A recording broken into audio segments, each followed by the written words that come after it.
예, 이제 오늘은 마태복음 26장 이제 36절부터 읽었죠. 이제 오늘 이제 본문이 길어요. 이제 오늘 이 일정 부분만 읽었지만, 자, 오늘 내용을 우선 이제 간단하게 좀 정리를 해보면요. 이제 우리가 읽은 36절부터 46절까지는 우리가 잘 아는 예수님의 겟세마네 동산의 기도가 기록이 되어 있습니다. 십자가를 지시기 전에 큰 시험이 올 텐데 그 앞서서 기도하시는 주님의 모습이 나오고요.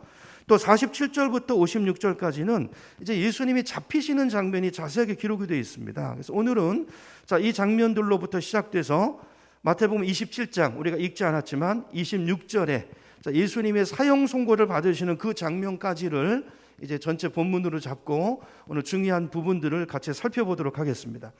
자, 우선 내용을 다시 이제 간추려 보면, 자, 겟세마네 동산에서 예수님께서 정말 땀방울이 핏방울이 되는 그 피땀 흘린 기도를 드리죠. 그리고 나서 이제 예수님이 붙잡히십니다. 그리고 이제 재판이 진행되는데 이제 성경을 보면요, 일사천리로 진행이 돼요. 그러니까 이 사람들이요 다 준비하고 있었던 거예요. 그렇죠? 근데 이 보면요, 이게 재판이 사실은 전부 불법이에요. 불법. 예수님을 향한 이 부정의한 체포, 부정의한 재판, 또 부정의한 판결까지, 사형 선고까지 이렇게 내용이 쭉 이제 이어지고 있는데요. 자, 마태가 이제 이 내용들을 통해서 이 대목에서 부각시키고 하는 것이 뭐냐 하면, 첫 번째가 하나님의 역사입니다. 하나님의 역사. 하나님의 구원 역사를 말하는 거예요. 그리고 하나님의 이 구원의 계획, 때로 이 역사가 진행되고 있는 것입니다. 그리고 그 역사에 하나님의 뜻에 예수님께서는 아들로서 성부 하나님께 순종하시고 자신을 기꺼이 제물로 드리시는 예수님의 그 순종의 모습, 순종하시는 아들의 모습이 이제 오늘 본문에 나타나 있어요. 자, 그리고 아울러서 마태가 말하고 싶어 하는 게 뭐냐면요, 자, 예수님과 인간들을 비교하는 것입니다. 우리를 구원하시려는, 자신의 생명까지 기꺼이 내놓으시는 그 예수님의 선하심에 비해서 예수를, 하나님의 아들을 죽음으로 몰고 가는 그 인간들의 악함을 마태는 대조해서 우리에게 나타내서 보여주고 있는 거예요. 그러니까 결국 예수님을 죽게 만드는 것은 뭐예요? 우리를 살리시려는, 구원해 내시려는 하나님의 뜻입니다. 뜻. 자, 그럼에도 불구하고 예수님을 죽음으로 내모는 사람들이 있다는 거예요. 자, 거기에 쓰임 받는 사람들, 이 사람은 하나님의 뜻이지만 자신이 한 일에 대한 책임을 지게 될 거라는 거예요. 그 책임은 누구에게 있어요? 자기에게 있어요. 왜요? 자기가 자신의 자유의지를 가지고 자기가 선택한 일이기 때문에 그 책임은, 피값은 자기에게 돌아간다는 것입니다. 자, 그래서 오늘은 이런 관점으로, 자, 예수가 죽으시는데, 자, 예수의 죽음의 책임이 누구에게 있는가? 누가 예수님을 죽음으로 내몬 것인가? 라는 것을 이제 오늘 오전 예배와 오후 예배 시간을 통해서 한번 살펴보고, 자, 이 예수님의 죽음이 또 우리에는 어떤 의미가 있는 것일까? 이런 내용들도 우리가 함께 살펴보면서 우리에게 주시는 주님의 음성을 듣기를 원합니다. 자, 이런 관점으로 이해하셨죠? 자, 이런 관점으로 맥락으로 본문으로 들어가서 말씀을 보시면, 자, 주제는 이제 누가 예수를 죽음으로 내몰았는가 하는 건데요. 자, 첫 번째는 누굽니까? 예수님을 죽음으로 내몬 분은 다름 아닌 바로 하나님 자신이라는 것을 말씀하고 있어요. 하나님 자신입니다. 자신. 누가 하나님을 죽인 게 아니고, 예수님이 이 땅에 오신 목적은 죽으시러 오셨어요. 제물로 당신을 드리시기 위해서 오셨어요. 그래야 하나님의 뜻이 이루어지고 우리 이 삶의 구원이 오니까. 그렇죠? 36절부터 보겠습니다. 36절. 그때 예수께서 제자들과 함께 겟세마네라고 하는 곳에 가서 그들에게 말씀하셨다. 내가 저기 가서 기도하는 동안에 너희는 여기 앉아 있어라 그랬죠. 자, 여기 겟세마네라는 장소가 나오죠. 이 겟세마네의 뜻은요, 기름을 짜다 하는 뜻을 가지고 있어요. 기름을 짜다. 근데 이 겟세마네 동산의 위치가 어디냐면요, 예루살렘 성이 있잖아요. 그 성에 문들이 있는데 동쪽 문으로 나오면 계곡이 하나 나와요. 그 계곡을 지나가면 산이 있는데 그 산 이름이 뭐냐면 감람산입니다. 감람산. 감람나무가 많이 심겨져 있다고 해서 이 감람나무를 올리브나무라고도 하거든요. 기름이 나오는 나무예요. 그래서 올리브산이라고도 말하는데, 그 산 중턱쯤에 가면 이 나무 기름을 짜는 곳이 있는데 그곳이 겟세마네 동산이에요. 기름을 짜는 곳입니다. 그런 이름이 그래서 붙어 있는 거예요. 자, 그래서 이 날은, 자, 오늘 본문에 이 사건이 벌어지는 이 날은 예수님께서 제자들과 함께 마지막 저녁 만찬, 하시고 난 다음에 이제 밤이 시간이 늦었잖아요. 전에 같으면 예수님께서 예루살렘에 오셨다가 어디 가서 주무셨냐면요, 베다니로 가서 가까운 곳에 가서 주무셨는데, 자, 이날은 이제 밤이 너무 늦어가지고 베다니로 건너가지 않으시고 겟세마네 동산으로 가신 거예요. 거기서 노숙을 하시면서 그 산에서 기도하실 요량으로 산으로 바로 가십니다. 겟세마네 동산은 이제 복음서에 자주 등장하죠. 예수님께서 뭐 전에도 여러 번 오셨던 곳이기 때문에 늘 가시는 장소가 있었겠죠. 그래서 그곳으로 가셨어요. 가셔서 너희는 여기 앉아 있으라 말씀하십니다. 그리고 이제 예수님은 기도하시기 위해서 몇 걸음을 더 나아가세요. 37절입니다. 37절 성경 보세요. 자, 그리고 너희는 여기 앉아 있으라 말씀하시고 나서 누굴 데리고 가세요? 베드로와 세베대의 두 아들. 세베대의 두 아들은 누굽니까? 요한과 야고보를 가리키는 거예요. 그러니까 베드로, 요한, 야고보 세 명만 데리고 좀 더 가신 거예요. 다른 제자들한테 너는 여기 있어. 그리고 세 명을 데리고 좀 더 가셔서, 자, 거기서 근심하고 괴로워하기 시작하셨다는, 극심한 고통 가운데 들어가셨다는 것입니다. 38절. 그러면서 예수님께서 말씀하세요. 내 마음이 너무 괴로워서 죽을 지경이다. 그러면서 기도를 부탁하시죠. 너희 여기 머물러서 나와 함께 어떻게 하라고요? 깨어 있으라.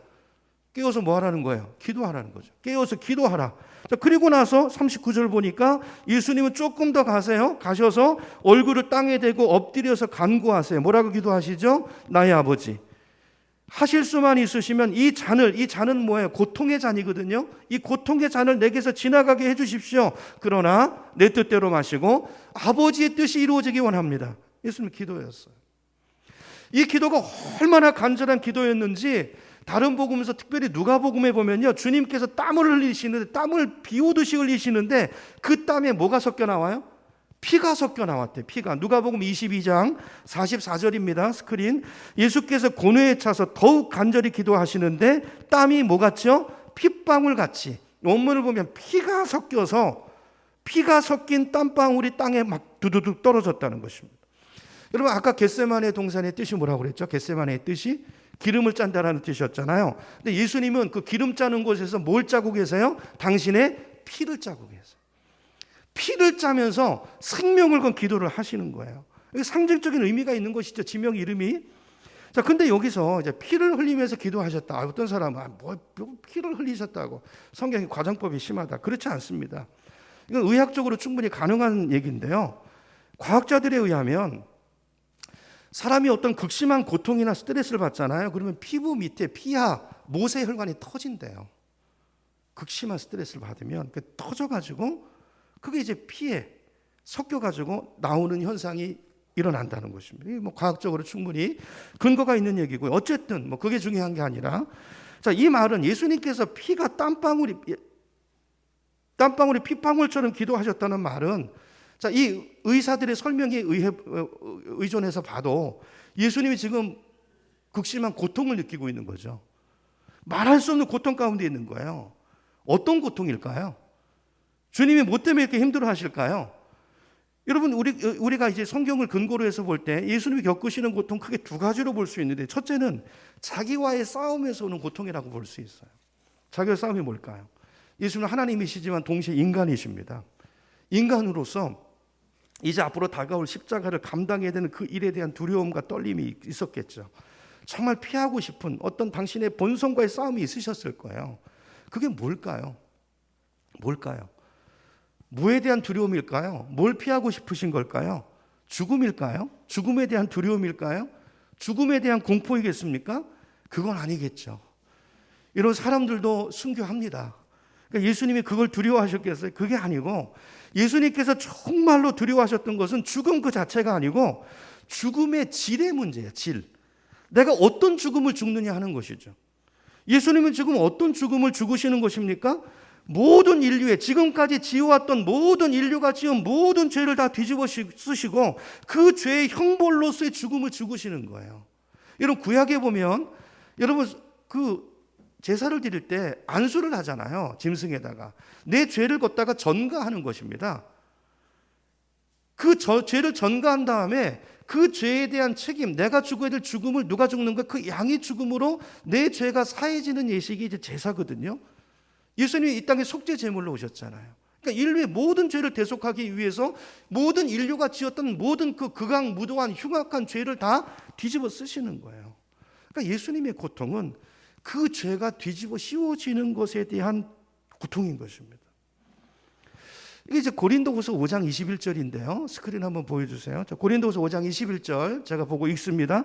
하나님께서는 죄를 모르시는 분에게, 이분이 누구예요? 예수님이죠. 예수님 죄를 모르시죠. 하나님의 아들이세요. 그분은 거룩하신 분이세요. 죄를 알지도 못하는 분에게 우리 대신 내가 지은 죄를 그분에게 얹으셨습니다. 씌우셨습니다. 이렇게 되어 있어요. 여기 죄를 씌웠다는 표현은 사실은 의역이고요. 직역하면 이런 내용이에요. 영어로 해서 죄송한데요. 이렇게 되어 있습니다. God made him. 그러니까 하나님이 그를 만드셨다는 거예요. 그는 예수님을 만드셨다는 거예요. 그런데 그 예수는 어떤 분인가? 죄를 모르는 그를 만들었어요. 무엇으로요? 죄가 되게 하셨대요. 누구를 위해서? 우리를 위해서. 그래 우리 죄가 사해지니까. 여러분, 하나님은 죄를 모르십니다. 예수님은 죄성을 못 느끼세요. 근데 그런 분을 죄 자체가 되게 하셨다는 거예요. 그러니까 그냥 죽는 게 아니라 내가 지은 죄, 그 흉악한, 그 나쁜 마음, 질투하는 마음, 그 잔혹한 마음, 그 마음이 다 예수님에게 씌워지신 거예요. 거기서 오는 그 고통을 주님께서 느끼신 거죠. 여러분, 인류의 죄악들이 있지 않습니까? 그동안 인류 역사 가운데 저질러 왔던 그 수많은 그 끔찍한 죄악들, 말로 다 설명할 수도 없죠. 정말 비열하고 야비하고 정말 잔인하고. 여러분, 이 시대 가운데서도 말이죠, 사람을 토막내서 죽이기까지 하고 껍질을 벗겨서 죽이고, 이런 끔찍한 인간 인류 역사의 잔혹한 죄악들을, 이 모든 죄를 예수님께 덮으셨다는 것입니다. 그 죄성이, 죄가 없는 그분의 고결한 인격 안에, 그 죄성이 인격 안에 들어왔다는 거예요. 거기서 느끼는 고통인 것입니다. 여러분 순수한 어린아이의 마음속에 그 고통이 얹어보세요. 정신병 걸리죠. 여러분, 이게 거룩하신 하나님의 아들이신 예수님에게 얼마나 끔찍한 고통이겠어요. 그렇죠? 이게 주님이 겪으셨던 첫 번째 고통이고요. 그 다음에 그 죄 때문에 우리가 받을 천벌, 그 벌, 그 진노의 벌, 그 벌을 주님께서 받아내신 것입니다. 우리는 아직 안 죽었죠? 모르시죠? 여러분 또 지옥 가실 거 아니시잖아요. 지옥 가서 겪게 될 그 고통을 예수님은 그 죄인으로서 그 마음을 덮어 씌워진 채로, 그 마음이 주는 그 고통을 느끼신 채로 지옥에 내려가셔서 하나님과의 완전한 단절 속에서 그 엄청난 지옥의 고통을 겪어내시는 그 두려움, 죽음 자체가 문제가 아니고 이 고통. 여러분, 이거는요, 우리가 하나님이 되어보지 않으면 절대로 이해할 수 없는 고통일 거예요. 그래서 예수님은 이 고통이 얼마나 큰 것인가를 마태는 이렇게 상징으로 표현한 거예요. 할 수만 있으면 이 잔을 내게서 옮겨주옵소서. 하나님의 아들인 그분도 감당하기 어려운 그 고통, 그 자신과의 싸움을 주님께서는 이겨내신 거예요. 뭘로 이겨내셨다고요? 기도로 이겨내신 것입니다. 두 번째 고통은요, 사단의 유혹일 것입니다. 사단의 유혹. 여러분, 사단이 뭐라고 유혹했을까요? 예수님을 향해서, 야 예수야, 야 네가 왜 굳이 꼭 그런 일을 해야 되냐? 너 하나님의 아들이잖아. 너 하나님의 아들인데 왜 네가 죄를 뒤집어 쓰고 네가 죽냐? 그럴 필요까지 뭐가 있냐? 야, 그거 말고 다른 방법이 있을 거야. 이런 유혹이 왔을 것 같아요. 뿐만 아니라 어쩌면 성부 하나님과의, 여러분, 마귀는요, 이간질의 명수입니다. 하나님과 관계를 또 중간에서 이간질했을지도 몰라요. 야, 하나님이 너 버린 거야. 아니, 인간을 구원하려면 자기가 하지. 왜 그 힘들고 고통스러운 일을 아들인 너한테 시키냐? 너 버린 거야. 너 속지 마. 왜 힘든 일은 다 너한테 맡기냐? 넘기냐? 이런 식으로 유혹이 왔겠죠. 여러분, 우리도 인간관계 속에서 이런 유사한 유혹들이 늘 오잖아요. 늘 거기 넘어가잖아요. 여러분, 이건 정말 인간 예수님으로서 정말 쉽지 않은 엄청난 시험이었을 것입니다. 사단의 유혹은요, 정말 말로만 하는 유혹이 아니고 엄청난 능력과 그 파워를 가지고 있는 정말 견디기 힘든 시험이었을 거예요. 그래서 예수님께서 3번을 기도하신 거예요. 오늘 우리가 읽은 본문에 보면 주님이 같은 내용을 가지고 몇 번 기도하세요? 3번을 기도하세요. 한번 볼까요? 39절, 첫 번째 기도가 39절에 나옵니다. 얼굴을 땅에 대시고 엎드려 기도하시되, 내 아버지여, 만일 할만하시거든 이 잔을 내게서 지나가게 하옵소서. 그러나 내 원대로 마시고 주님의 뜻이 이루어지기를 원합니다. 42절로 가보세요. 두 번째 나아가 기도하되 같은 기도를 하세요. 그죠? 세 번째 44절 세 번째 같은 말씀으로 세 번째 기도하세요. 저는 이 중에서요 40절 말씀이 참 마음에 와서 닿았어요. 예수님 기도 내용 중에서 40절 가보세요. 40절을 보면 예수님께서 첫 번째 기도하고 나서 와서 보시니까 뭐라고 그러고 가셨어요? 나와 함께 깨어 있으라 그랬잖아요. 와서 보니까 제자들이 뭐 하고 있죠? 깨어 있습니까? 40절에 보세요. 와서 보니까 제자들은 자고 있어요. 그래서 베드로에게 뭐라고 말씀하십니까? 아니 너희는 한 시간도 나와 함께 깨어 있을 수 없느냐 그랬어요. 여러분 이 구절을 읽으시면서 어떤 느낌이 드세요? 여러분 예수님도 동역이 필요하셨던 거예요. 인간의 손길이 필요하셨구나라는 게 저는 이 말씀을 읽으면서 마음에 와서 닿았어요. 여러분 예수님도 사람의 위로가 필요하시고 누군가가 옆에 함께 있어주면서 함께 동역하는 누군가의 격려가 필요하셨던 것입니다. 근데 전혀 힘이 되어주지 못하는 제자들을 바라보면서 주님의 마음이 어땠을까요? 얼마나 쓸쓸했을까요? 얼마나 고독하고 외로우셨을까요? 그 길을 주님은 홀로 가신 것입니다. 그 십자가의 길을 누구도 이해하지 못하는 그 길을 그죠? 자신과의 싸움을 기도로 이겨내면서 마귀의 시험을 견뎌내면서 이 외롭고 고독한 이 싸움을 주님은 홀로 걸어가신 거예요. 자, 그런데 그 모든 유혹과 외로움과 맞서 싸우면서 예수님께서 오늘 말씀해 보니까 마음을 딱 결단하시잖아요. 하나님의 뜻에 따라서 그 쓴 잔을 결국은 당신이 마시기로 결단하세요. 44절입니다. 44절. 세 번째 기도죠. 예수님께서 그들을 그대로 두고 다시 가서 또다시 같은 말씀으로 세 번째 기도하셨다 그랬어요. 본문에 저기 스크린에 보면 세 번역이 있습니다. 이 45절 그리고 제자들에게 와서 그들에게 말씀하십니다. 이제 남은 시간은 자고 쉬라. 보라 때가 이르렀다. 인자 누굽니까? 내가 이제 죄인들의 손에 넘어갈 것이다. 일어나 가자. 보라 나를 넘겨줄 자가 가까이 왔도다 그랬어요. 여러분 그러니까 여기서 마태가 강조하는 게 뭐죠? 기도의 중요성을 강조하는 거예요. 여러분 내 힘으로 이 길을 갈 수 없습니다. 주님의 길을 기도하셔야 돼요. 기도하셔야 돼요. 제자들은 왜 실패했죠? 다 잠들었기 때문에 실패한 것입니다. 다 예수를 떠나 도망간 거예요. 그 베드로마저도 다른 사람은 다 주님을 부인할지라도 나만은 그렇게 하지 않겠습니다. 큰 소리 쳤던 그 베드로조차 그 시간에 잠들어 있었기 때문에 그 시험을 이기지 못했던 거예요. 여러분 기도의 차이입니다. 기도가 능력의 차이예요. 자 그렇다면 다시 원래 질문으로 가서 자 누가 예수님을 죽음으로 내몰았습니까? 누가 어떤 얘기를 하든지 간에 가장 큰 책임은 오늘 본문을 보면 예수님 자신이에요. 하나님의 뜻을 이루시기 위해서 하나님께서 성부 하나님은 당신의 아들 예수를 죽음으로 십자가로 내모신 것이고 그리고 성부 하나님의 그 뜻을 순종하기 위해서 그 뜻이 이루어지기 위해서 예수님은 모든 유혹, 자기와의 싸움 또 사단의 유혹을 이겨내시고 뿌리치고 순종의 길을 그 길을 걸어가신 것입니다. 그렇죠? 그래야만 하나님의 뜻, 우리의 구원이 이루어질 수 있기 때문에. 그래서 여러분 예수님의 십자가는요. 죄에 빠진 우리 인류를 구원하기 위한 하나님의 사랑의 계획이에요. 오래전에 계획하셨고 오랫동안 준비하신 인간을 향한 설명할 수 없는 하나님의 사랑이고 우리 인생을 향한 하나님의 선물인 것입니다. 그것을 보여주는 말씀이 창세기 3장 15절 말씀이에요. 우리 스크린을 볼까요? 창세기 3장 15절 스크린 보고 같이 읽어보겠습니다. 시작. 내가 너로 원수가 되게 하겠다. 여자의 자손은 너의 머리를 상하게 하고 너는 여자의 자손의 발꿈치를 상하게 할 것이다. 이게 누가 누구에게 한 말씀이죠?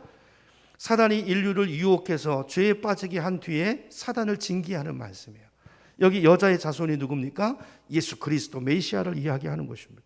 그래서 이걸 가리켜서 신학자들은 원시 복음이라고 이야기합니다. 다시 말하면 예수님의 죽음을 통해서 사단의 계획을 침몰시키고 그리고 인간을 죄로부터 구원하시기 위한 하나님의 계획. 이 하나님의 계획이 창세부터 있었다는 거예요. 창세부터. 그 오랜 계획이 때가 참에 이 땅에 이루어져서 오늘 우리가 구원을 얻게 된 거라는 것이죠. 자, 그러므로 예수님의 죽음의 가장 큰 책임은 누구에게 있다는 것입니까?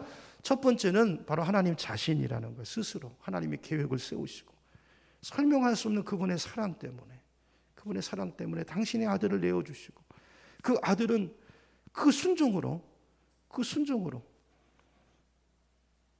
오늘 우리에게 구원이 임해 있는 것이죠. 자신에게 있는 것입니다. 두 번째, 또 예수님을 죽음으로 모은 사람은 또 누구인가? 이제 오늘 말씀을 보면 그 다음에 두 번째는 당연히 유다죠. 그래서 오늘 읽은 본문 바로 다음에 누구 얘기가 나옵니까? 유다 얘기가 나와요. 그렇죠? 이제 유다에 대한 이야기는 지난주에 좀 길게 살펴봤으니까 오늘은 그냥 넘어가겠습니다. 그리고 이제 그 다음에 등장하는 사람들이 누구냐면 이제 가야바를 포함한 유대 지도자들이에요. 종교 지도자들. 이 사람들의 이야기를 좀 살펴보도록 하겠습니다. 57절부터 봅니다. 57절로 건너가셔서 57절 제가 읽을게요. 예수를 잡은 사람들은 그를 대제사장 누구에게요? 가야바에게로 끌고 갔다. 거기에는 율법학자들과 장로들이 이미 모여 있죠. 다 준비해 놓고 그물을 다 짜 놓고 그리고 기다리고 있는 거예요. 58절. 그런데 베드로는 멀찍이 떨어져서 예수를 뒤따라 대제사장의 집 앞마당까지 갔다. 그는 결말을 보려고 어떻게 되나 결말을 보려고 안으로 들어가서 하인들 틈에 끼어 숨어서 구경하고 있었어요. 59절. 대제사장들과 온 공의회가 예수를 사형에 처하려고 먼저 계획이 쓴 거예요. 결론이 쓴 거예요. 사형에 처하려고 그분을 고발할 거짓 증거를 찾고 있었다. 많은 사람이 나서서 거짓 증언을 하였으나 쓸만한 증거는 나오지 않았어요. 그런데 마침 두 사람이 나와서 말합니다. 이 사람이 하나님의 성전을 허물고 사흘 만에 세울 수 있다고 말했습니다. 62절. 그러자 대제사장이 일어나서 예수께 말합니다. 이 사람들이 그대에게 불리한 증언을 하는데 당신은 아무 답변도 하지 않습니까? 그러나 예수님은 잠자코 계세요. 그래서 대제사장이 예수께 다시 말합니다. 내가 살아계신 하나님을 걸고 그대에게 명령하니 우리에게 말하라. 그대가 하나님의 아들 그리스도인지 아닌지 말하라. 이렇게 요구합니다. 지금 이제 재판이 벌어지고 있는데요. 여러분, 법에 따라서 우리가 재판을 진행할 때 법의 가장 기본 원칙이 뭐냐면요. 유죄 판결을 받기 이전에는요. 모든 사람은 무죄라고 생각하고 대해야 된다는 법이 있어요. 이걸 뭐라고 하냐면 무죄 추정의 원칙이라고 그래요. 들어보셨죠? 그게 재판의 기본이고 법의 기본입니다. 근데 오늘 본문을 보니까 이 사람들은 어떻게 하고 있죠? 이미 죄를 확정해 놓고 있어요. 어떻게 하든지 예수를 죽여야 되는 거예요. 오늘 27장까지 왔지만 그 전에 이미 언제부터 예수를 죽이려는 음모를 계속 꾸며왔었잖아요. 이미 확정을 해놓고 거기에 맞는 거짓 증인들을 꾸며 맞추고 증거들을 꾸며 맞춰가지고 그걸 확정시키려는 그런 지금 불법 재판을 열고 있는 것이죠. 근데 예수님은 어떻게 반응하세요? 아까 첫 번째 원인이 당신이라고 그랬잖아요. 그러니까 이미 죽으시려고 마음의 결정을 하셨기 때문에 구차하게 거기 대응하지 않으십니다. 그냥 담담하게 계세요. 그러면 우리가 생각해 보려고 하는 것은 유대 지도자들은 예수님을 왜 이렇게 미워했을까요? 왜 예수님을 죽이려고 한 것입니까? 여러분, 그동안 우리 마태복음 복음서를 쭉 읽어보면요. 이 사람들이, 종교 지도자들이 예수님을 미워하고 그럴 만한 충분한 근거들이 있어요, 없어요? 있어요. 몇 가지 살펴보면요. 우선 예수님은요, 유대교 전통을 잘 지키지 않습니다. 예를 들면, 유대인들은 이제 보통 이제 랍비들이나 그런 분들은 날짜를 정해서 금식하는데 예수는 금식하지 않으세요.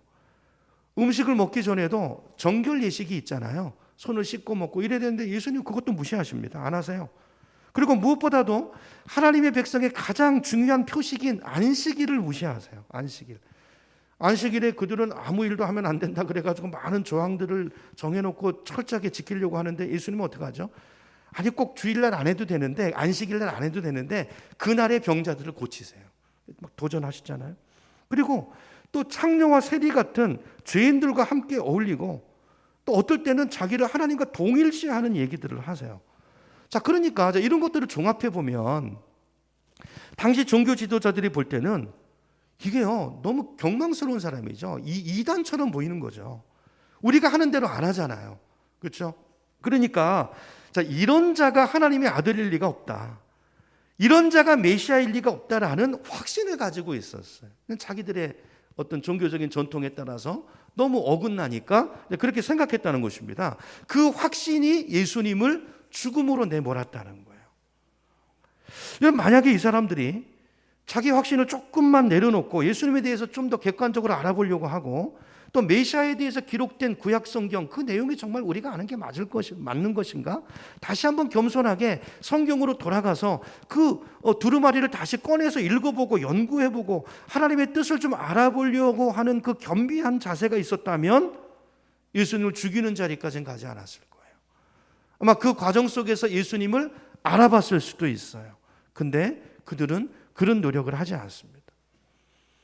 자, 그렇게 본다면 여러분, 이 말씀이 오늘 우리에게 시사하는 바가 뭘까요?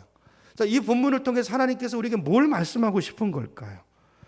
여러분, 겸손한 노력이 없는 지도자의 어떤 종교적인 확신은 굉장히 위험할 수 있다는 것입니다. 그때만의 얘기가 아니고 지금도 마찬가지예요. 어떤 지도자의, 아니 어떤 성도의 종교적인 확신, 자기 나름대로의 확신이 굉장히 위험할 수 있다는 거, 이거 우리가 꼭 오늘 염두에 두셔야 돼요. 여러분, 겸손해야 됩니다. 겸손해야 돼요. 실제로 오늘날 교회 안에도 보면 이런 일들이 많이 일어나지 않습니까? 어떤 리더가, 지도자가 내 생각이 하나님의 생각이야, 내 생각이 하나님의 뜻이야, 이렇게 확신하고 그 확신 때문에 얼마나 교회를 힘들게 하고 하나님의 영광을 가리는 일들이 많이 있습니까? 그렇죠?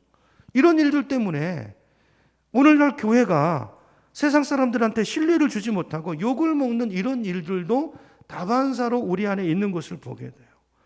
여러분, 우리 교회는 지금까지 그런 일은 없었지만, 그러나 우리 교회라고 해서 앞으로 이런 일이 없으리라는 보장은 없어요. 충분히 그럴 수 있습니다, 우리도. 왜냐하면 우리도 똑같은 그런 위험에 노출되어 있는, 우리도 그런 죄성을 가진 인간들이기 때문에 그래요.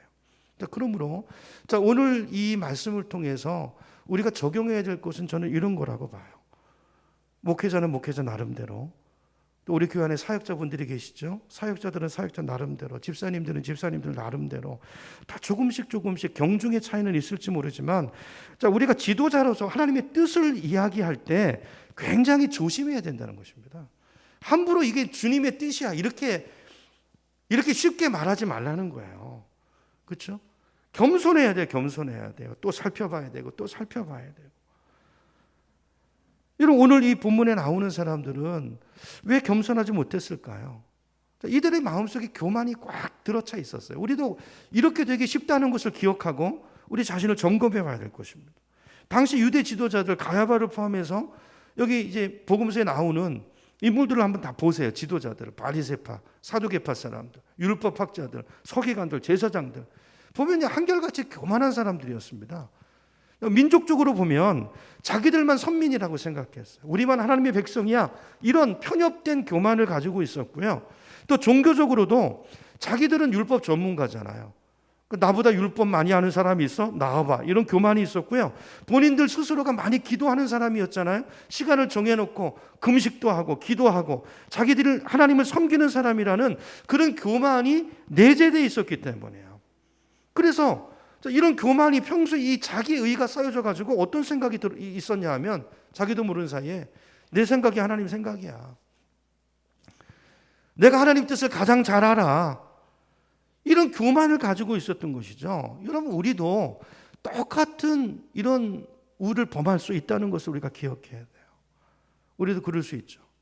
내가 신앙생활 오래 했고 몇십 년 신앙생활 했고, 내가 하나님의 자녀고 직분도 있고 교회도 열심히 다니고 기도 많이 하고 성경 많이 읽고 그렇기 때문에 내 생각이 하나님의 뜻이야, 자기도 모르게 자기 생각이 높아지고 교만해질 수 있는 위험성이 오늘 우리에게 있다는 것을 여러분 기억하시기 바랍니다. 그러므로 우리가 이런 이야기를 할 때는 굉장히 겸손하게 노력해야 돼요. 목사뿐만이 아니라 우리 모든 크리스찬들이 마찬가지인 것이죠. 이제 겸손한 노력이 있어야 되는데, 그러면 우리가 겸손해야 되는데, 겸손을 이야기하는데 이것도 추상적이잖아요. 우리가 하나님의 뜻을 말할 때 내가 겸손한 태도를 가지고 있는가, 견지하고 있는가 아닌가를 뭘 보고 구별할 수 있는가? 저는 이제 우리 공동체 안에서는요, 그걸 하나됨에 있다고 봐요. 하나됨. 만약에 우리가 하나님의 뜻을 이야기하면서, 하나님의 뜻을 말하면서 그것으로 인해서 공동체가 더 하나됨을 이루는 쪽으로 나가고 있다면 그것은 하나님의 진짜 뜻일 가능성이 많죠. 그건 내가 겸손을 지키면서 주님의 뜻을 이야기하고 이루어가는 가능성이 많죠. 그런데 입술로는 하나님의 뜻이라고 이야기하는데 그것 때문에 공동체가 상처를 받고, 그것 때문에 공동체가 깨어지고, 그것 때문에 마음이 서로 갈라지고, 자, 이런 일들이 일어난다면 이건 생각해 봐야 되죠. 내가 교만한 태도를 가지고 있든지 그게 하나님의 뜻이 아닐 가능성이 많은 거죠. 왜냐하면 교회 머리는 예수님이고, 교회는 성령이 임한 곳이잖아요. 성령은 하나 되게 하는 영입니다. 그러니까 성령이 역사하시면 그 안에 화합이 일어나고 하나됨이 일어나는 것이지, 성령이 역사하시는데 분열이 일어날 리가 없다는 거예요. 그것은 나의 교만이 그 속에 들어가 있고 인간의 죄성이 들어가 있을 가능성이 많다는 것을 우리가 분별하는 기준으로 삼아야 될 줄로 믿습니다. 자, 그래서 로마서 12장 16절을 보면 바울이 이런 얘기를 해요. 우리 스크린을 보고 같이 한번 읽어보겠습니다. 시작. 서로 한 마음이 되고 교만한 마음을 품지 말고 비천한 사람들과 함께 사귀고 스스로 지혜가 있는 채 하지 마십시오. 교회에게 주신 말씀이에요.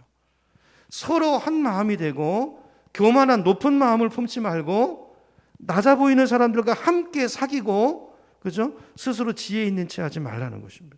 여러분, 하나님의 뜻을 우리가 찾을 때 겸손함의 가장 중요한 표식이 하나됨에 있다는 것을 기억하시고, 우리가 하나님의 뜻을 말할 때마다, 내가 뭔가 올바름을 주장할 때마다 내가 하나됨을 이뤄가고 있는지, 나의 말과 나의 삶이 하나됨에 기여하고 있는지를 살펴보라는 거예요. 그걸 통해서 내 영성과 내가 주장하는 바의 옳고 그름을 판단의 기준으로 삼아야 된다는 것입니다. 이걸 우리 마음속에 오늘 담아야 될 것 같아요. 그렇죠? 만약에 아니라고 생각된다면 다시 내려놔야 되죠. 교만에서 오는 자기 확신일 수 있으니까 다시, 예수님도 3번 기도하시잖아요. 그렇죠? 다시 내려놓고 겸손하게 하나님의 뜻을 알려고 노력하고 주님 앞에 다시 엎드리고 성경으로 돌아가서 성경이 뭐라고 말씀하는지를 이해하려고 애쓰고 성경을 읽고 공부하고, 그러면서 겸손한 마음으로 주님 앞에 나와서 주님의 뜻을 구하고, 자, 이렇게 하나님의 뜻을 찾아가시는, 그러면서 자, 이것이 나타났을 때 하나됨을 이루어가는지, 성령이 그렇게 역사에 가는가를 살펴보면서, 그렇죠? 신중하게 주님의 뜻을 찾고 이야기하고 그것을 펼쳐나갈 수 있는 저와 여러분이 되기를 예수님의 이름으로 축원합니다. 저도 이제 얼마 전에 기도 가운데 제 가운데 확신이 왔었어요. 확신이 와서, 저희 가정사인데요, 구체적인 내용을 말씀드리긴 그렇고, 자, 그래서 확신을 가지고 기도하고 응답으로 왔다고 확신을 가지고 아내랑 이야기했는데 생각이 너무 다른 거예요. 그날에는 아내가 그럴싸하게 듣더니 그리고 기도하고 나서 여보 그거 아닌 것 같아 그러면서 약간 이제 다툼이 있었어요. 그게 내려놨어요. 내려놔서 다시 기도를 들어갔어요. 이런 자세가 굉장히 중요하다는 거죠. 여러분, 가정 안에서 하나님은 화목해 하시는 영이십니다. 그게 하나님의 뜻이라면 화목하게 하는 방향으로 성령께서 응답을 주시고 하나님께서 같이 응답을 주시고 이렇게 해주신다는 걸 기억하시고, 우리가 그렇게 겸손한 마음을 가지고 하나됨의 마음을 가지고 일들을 도모해 가시는, 주님의 뜻을 분별해 가시는 우리 모두가 되기를 주님의 이름으로 축원합니다.